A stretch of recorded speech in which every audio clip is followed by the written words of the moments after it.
Salam sejahtera tuan-tuan. Selamat datang ke saluran saya Wako. Jangan percaya janji manis. Rakyat Sabah tidak akan dapat apa-apa jika undi warisan, Najib berkata.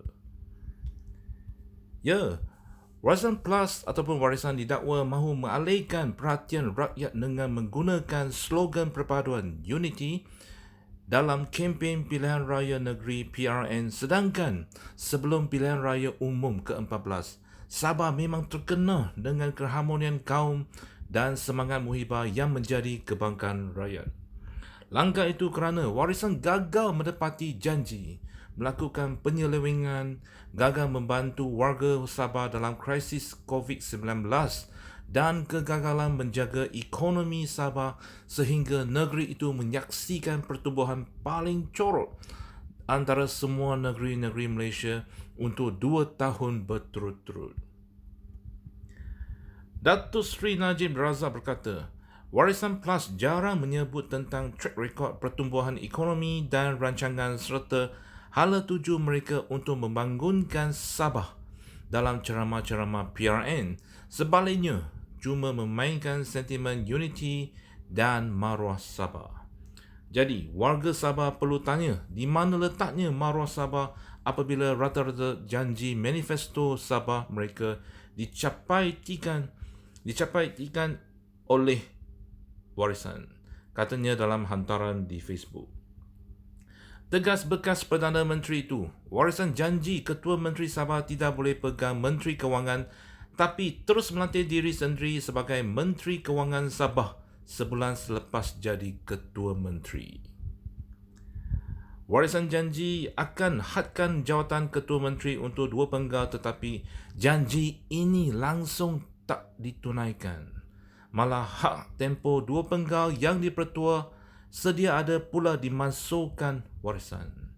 Warisan janji akan kembalikan royalti minyak 20% dan 50% cukai. Di mananya?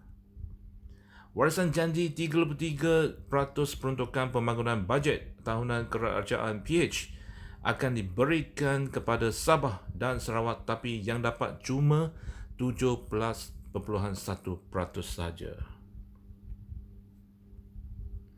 Warisan janji akan menaikkan pembangunan ekonomi Sabah dan menjadi banyak peluang pekerjaan tapi yang warga Sabah dapat pula ialah pertumbuhan ekonomi Sabah tukar dari paling tinggi bawah BN ke paling corok antara semua negeri untuk 2 tahun berturut-turut. Lebih ramai warga Sabah yang hilang kerja. Warisan janji akan batalkan projek empangan kaiduan jika menang tapi projek diteruskan selepas dijenamakan semula menjadi empangan papar. Warisan janji Sabah untuk Sabahan dan kerajaan bersih tanpa rasuah tapi projek terbesar Sabah bernilai 3 bilion ringgit diberi secara rundingan terus kepada syarikat Semenanjung Malaysia berkait terowong Pulau Pinang bersama syarikat tanpa 1 sen pendapatan yang dimiliki anak muda berumur 26 tahun sahaja.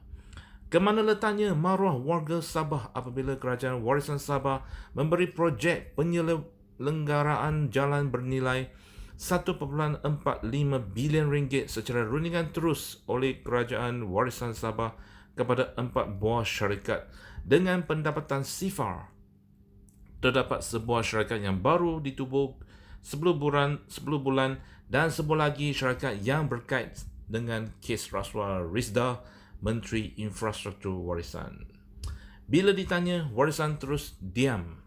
Buat tak nampak bukti surat-surat Kerajaan Sabah sendiri, katanya. Dana Najib lagi. Warisan janji akan menghormati kedaulatan undang-undang dan berintegriti tapi Menteri Infrastruktur Warisan Sabah yang banyak memberi projek secara rundingan dan didakwa berkali-kali di mahkamah atas tuduhan rasuah tetapi tidak disuruh melepaskan jawatan. Oleh itu, katanya, rakyat Sabah tak dapat apa-apa jika undi warisan. Cuma dapat balik sebuah kerajaan yang terbukti mengencing warga Sabah dengan janji-janji manifesto yang dicapatikan. dapat balik sebuah kerajaan yang terbukti gagal menjaga ekonomi Sabah dan gagal merancang hala-tuju pembangunan Sabah. Dapat balik sebuah kerajaan yang terbukti gagal menjaga dan membantu warga Sabah yang susah semasa COVID-19. Di sebalik permainan sentimen dan slogan unity serta maruah Sabah dari puak warisan, tiada apa-apa yang boleh diharapkan warga Sabah jika warisan menang. Ujarnya kerana Sabah sudah lama bersatu. Malah, perpaduan dan harmoni Sabah sudah lama wujud. Sebab itu, rakyat Sabah tak perlu permainan slogan dan sentimen untuk alihkan perhatian daripada kegagalan warisan. Sebaliknya, Sabah perlu ialah sebuah kerajaan yang mampu membina hala-tuju jelas bagi ekonomi dan Sabah serta dan mampu menyelamatkan ekonominya. Ya, tuan-tuan dan puan-puan, saya berharap video kali ini dapat memberi sedikit maklumat kepada anda semua tentang PRN Sabah. Okey. Jadi jangan lupa subscribe ke channel saya. Sekian. Terima kasih. Jumpa lagi.